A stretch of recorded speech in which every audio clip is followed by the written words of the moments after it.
जय श्री कृष्णा दोस्तों। मैं आज आपके लिए लेकर आई हूँ अनुराधा चौहान जी की लिखी हुई एक शिक्षाप्रद और पारिवारिक कहानी। पिताजी, आप अभी भी रो रहे हैं। रमा दूध का गिलास लेकर पिताजी के करीब आकर बोली। अपने पिछले पापों को याद कर पश्चाताप की आग में जल रहा हूँ बिटिया। अब यह सोचना बंद भी कर दीजिए कि आपने कोई पाप किया है। वह सब समय की बलिहारी थी पिताजी, और कुछ नहीं। लीजिए, दूध पीजिए। तेरा दिल बहुत बड़ा है बिटिया। अपनी माँ पर गई है तो इसीलिए पिता की गलतियों को तुम सहारा देने खड़ी हो गई। सहारा देने वाली मैं कौन हूँ पिताजी? जो भी होता है उस ईश्वर की इच्छा से ही होता है। तुम मुझे यहाँ क्यों ले आई? क्या किया है मैंने तेरे लिए? ना कभी प्यार से सिर पर हाथ फेरा, ना कभी गोद में बिठाया। मैं बहुत शर्मिंदा हूँ कि मैंने तो तुझे कभी प्यार से रमा कहकर भी नहीं पुकारा। बिटिया, बस भी कीजिए पिताजी। और किसने कहा आपने मेरे लिए कुछ नहीं किया? यह सुंदर घर, राम जैसा पति, लाड करने वाला ससुराल मुझे किसकी वजह से मिला? आपकी वजह से ही पिताजी। लाड ना करते तो कहीं भी ब्याह देते। फिर आप कैसे कह सकते हैं आपने मुझे कभी प्यार नहीं किया? तुझे मुझसे कोई शिकायत नहीं रमा? नहीं पिताजी, लेकिन आपको यूं दुखी देख आपके दामाद को मुझसे ज़रूर शिकायत होने वाली है कि मैं उनके ससुर का ध्यान नहीं रख रही हूँ। रमा हंसकर बोली, ईश्वर तुम्हें सदा सुखी रखे बिटिया। जाओ तुम भी आराम करो। जी पिताजी। नंद किशोर जी के कहने पर रमा अपने कमरे में चली गई। बहुत कोशिश करने के बाद भी पुरानी बातें याद कर नंद किशोर जी की आंखों से आंसू रुकने का नाम नहीं ले रहे थे। जिसे मैंने कोख में ही मारने की कोशिश की थी, जब भी मेरे पास आई हमेशा दुत्कारा, वह आज मेरे आंसू पोंछ रही है। और जिन्हें कंधे पर बिठाकर घुमाया, दुनिया की हर खुशी दी, आज उन्हीं नालायकों ने मुझे बेघर कर दिया। मन ही मन अपने आप को कोस रहे थे नंद किशोर जी। उनके बेटों ने जबरन संपत्ति अपने नाम करा उन्हें घर से निकाल दिया। नंद किशोर जी दर बदर की ठोकरें खाते फिर रहे थे। यह बात उनकी बेटी को पता चली तो वह उन्हें अपने घर ले आई।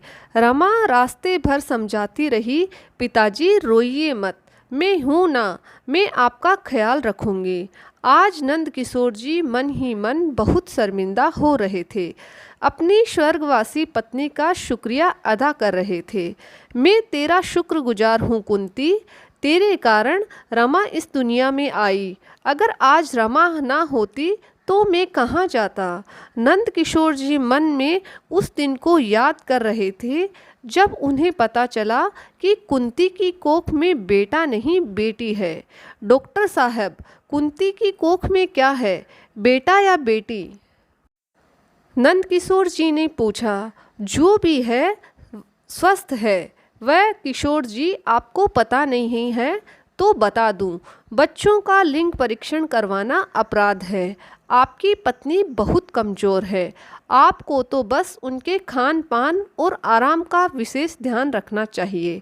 इतना कहकर डॉक्टर वहाँ से चली गई।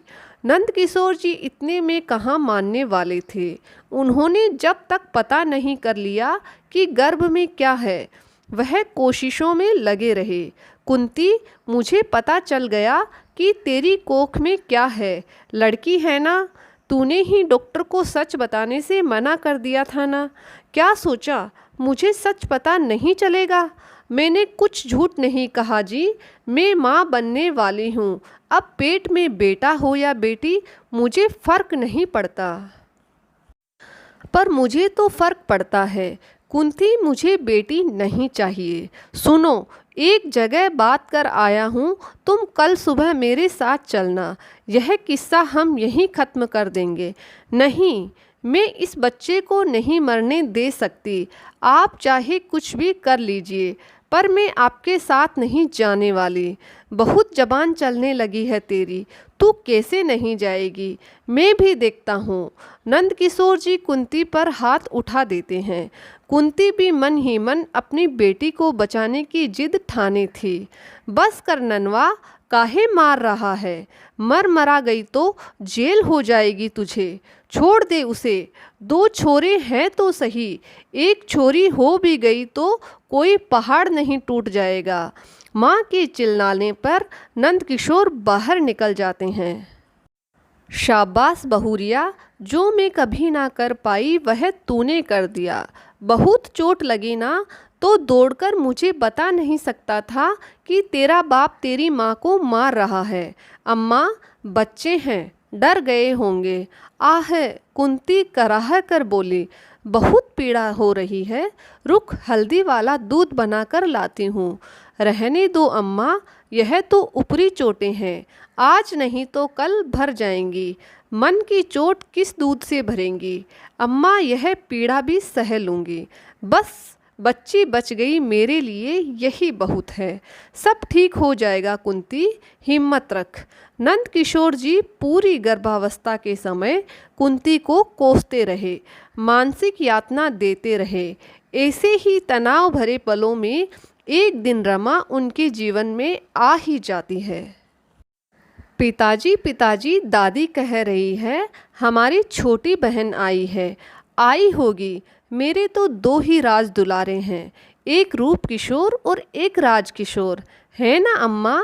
एक दिन यह ही हमारे बुढ़ापे का सहारा बनेंगे।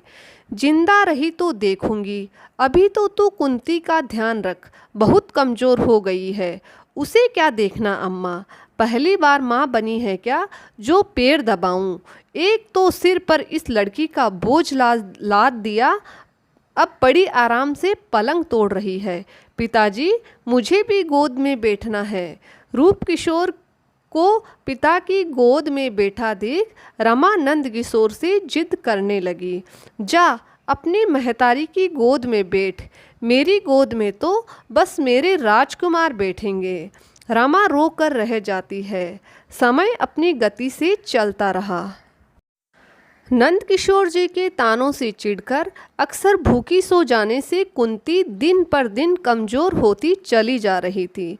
कुंती, ठीक से खाना पिया कर, बिटिया की अम्मा है तू, अब तेरे बिना बिटिया क्यों ना कजरी हो जाएगी। अम्मा, उसी के लिए जीने भर का खा लेती हूँ, नहीं तो अब जिंदगी से भी ऊब गई हूँ। बस कर बेटा, आंखें बंद करने का समय मेरा है। रोज ईश्वर से प्रार्थना करती हूँ, रमा के विवाह होते ही अपने धाम बुला लो प्रभु। और कुंती भावुक हो गई। एक दिन अम्मा भी छोड़कर चली गई। रमा भी 16 साल की भी नहीं हुई थी कि एक दिन नंद किशोर जी उसका रिश्ता पक्का कर आए। ब्याह पक्का कर आए। कुंती आश्चर्य से बोली, हाँ, जितनी जल्दी यह बोझ सिर से हटे तो चैन की सांस ले सकें। नंद किशोर जी बोले, 16 की ही है रूप के बापू, लड़का बहुत अच्छे घर का है कुंती। देख, अभी नहीं तो 2 साल बाद ब्याह तो करना ही है। उसकी पढ़ाई छूट जाएगी तो क्या हुआ। देख, लड़की पराया धन होती है और कल किसने देखा है, कुछ ऊंच नीच ना हो, इसलिए समय पर शादी कर देने में ही भलाई है। जैसी आपकी इच्छा। कमजोरी के चलते कुंती ने भी अब हथियार डाल दिए थे। माँ, बात तो कर लेने दो मुझे। बेटा, मेरी तबीयत ठीक नहीं रहती, इसलिए समय रहते तेरी शादी करके चैन से सांस तो निकल सकेगी मेरी। माँ। रमा भी चुप रह गई। रमा की शादी हो गई और वह अपने ससुराल चली गई। पिताजी, मुझे एमए करने के लिए अमेरिका जाना है। एक दिन रूप आकर बोला, हाँ हाँ बेटा, ज़रूर जा। मेरे सपनों को पूरा करने तू जहाँ कहेगा वहाँ भेज दूँगा। तू बता कितना पैसा लगेगा। कागज पत्र तैयार कर, मैं पैसों की व्यवस्था करता हूँ। किशोर खुश होकर बोले, बेटा, इतनी दूर जाना जरूरी है क्या? कुंती यह सुनकर परेशान हो उठी। तू चुपचाप बैठ। रूप विदेश जाकर हमारा नाम ही ऊंचा करेगा। देखना कुंती, मैं तो रामगढ़ से बाहर नहीं जा पाया, पर देखना हमारे बेटे हमें अमेरिका और लंदन घुमाएंगे। ऐसे ही राज जब से लंदन गया तब से 1-2 बार आया, अब की बार शांता को भी ले गया। अब रूप ही मेरे जीने की वजह बची, आप उसे भी बाहर भेज रहे हो। राज को छुट्टी नहीं मिली होगी, नौकरी है, घर की खेती नहीं, जब मन हुआ आ गया। पहले जब भी आता था तो हमें घुमाने ले जाता था। शांता उसकी पत्नी है, वह दोनों अलग अलग रहे, अच्छा लगता है क्या? कहीं रूप भी राज की तरह अमेरिका में बस गया तो क्या करेंगे? कुंती का शक सही था। रूप अमेरिका पढ़ने गया तो वहीं की लड़की से प्रेम विवाह कर लिया। नंद किशोर इस बात से बहुत आहत हुए और चुप रहने लगे। रूप और राज अपने अपने परिवार में मगन माता पिता की अनदेखी करते रहे। कहा था एक बेटे को तो यहीं रहने दो। बेटों का इंतजार करती, अंतिम सांस लेती बीमार कुंती को एक ही बात की तसल्ली रही कि उसकी बिटिया ससुराल में खुश है। माँ के शांत होने की खबर सुनकर दोनों बेटे इंडिया आए। पिताजी, हम आपको साथ ले जाने की सोच रहे हैं। आपके लिए पासपोर्ट वीज़ा के लिए अप्लाई कर दिया है। जब हमें यहाँ लौट कर नहीं आना तो आप इस प्रॉपर्टी का क्या करोगे? यह मेरी मेहनत की कमाई संपत्ति है, मैं इसे नहीं बेच सकता। नंद किशोर जी बोले, ठीक है, मत बेचिए। परिवार के साथ लाखों रुपए टिकट में खर्च कर हम बार बार इंडिया नहीं आ सकते। एक बात आप हमारी भी सुन लीजिए, साथ चलना है तो सब कुछ बेच बिचाकर ही चलना होगा। क्यों रूप? हाँ पिताजी, बेचने में ही भलाई है। आपको भी यहाँ की चिंता नहीं रहेगी, तभी तो आप वहाँ खुश रह सकोगे। इस तरह बातों में उलझाकर एक दिन उन लोगों ने पिताजी की सारी जायदाद बेचने के लिए तैयार कर लिया। रूप में तो इन्हें अपने साथ लंदन नहीं ले जाने वाला। शांता ने पहले ही इनके साथ रहने से मना किया है और मेरा घर भी छोटा सा है। तुम्हें इनकी जिम्मेदारी लेनी हो तो लो, नहीं तो यहीं किसी वृद्ध आश्रम में भेजकर चैन की जिंदगी जियो। वही करना पड़ेगा भैया। मारिया भी इनके साथ एडजस्ट नहीं कर सकती, पर वृद्ध आश्रम में नहीं ले जाऊंगा, वह काम आप ही करो। नहीं भाई, मैं कल सुबह निकल जाऊंगा, तुम भी अभी कोई बहाना बनाकर निकल जाओ, वह अपनी व्यवस्था खुद कर लेंगे। दोनों बेटे गांव की प्रॉपर्टी बेच, पिताजी अभी देख कर आया हूँ, आपका पासपोर्ट नहीं बन पाया। आप कुछ दिन किसी रिश्तेदार के साथ रह लीजिए, हम जल्दी ही आपको ले जाएंगे। दोनों यह कहकर वापस लौट गए। नंद किशोर जी ने पासपोर्ट ऑफिस में जाकर पता किया तो पता चला उनके नाम से कोई पासपोर्ट नहीं बन रहा है। बेटों से मिले धोखे से हताशा से भरे नंद किशोर जी धूप में छत की तलाश में भटकने लगे तो बिटिया छाता बनकर खड़ी हो गई। तू यहाँ कैसे बिटिया? मंदिर के बरामदे में बैठे नंद किशोर जी रमा को देखकर चौंक पड़े। हमें जब आपके बारे में पता चला तो आपको ढूंढने निकल पड़े पिताजी। जिन भाइयों पर आपने जान लुटाई वह लोग ऐसा कर सकते हैं, मुझे अभी भी विश्वास नहीं होता पिताजी। उठो, चलिए मेरे साथ मेरे घर। मैं अपने पापों का दंड भुगत रहा हूँ बेटी। तेरे घर रहकर नर्क में जाना है क्या मुझे? आप नर्क में जाए या ना जाए पिताजी, पर मैं आपको यहाँ अकेला छोड़ गई तो पक्का मैं नर्क में चली जाऊँगी। क्या आप चाहते हैं कि मैं नरक में जाऊं? नहीं नहीं बिटिया, तुझे तो ईश्वर दुनिया भर की खुशियां दे, यही मेरी उनसे प्रार्थना है। तो चुपचाप चलिए मेरे साथ। और रमा उन्हें साथ घर ले आई। मैंने कितने दुख दिए इस बच्ची को, जो आज मेरे दुख में सहारा बन खड़ी है। आपका लाख लाख धन्यवाद प्रभु।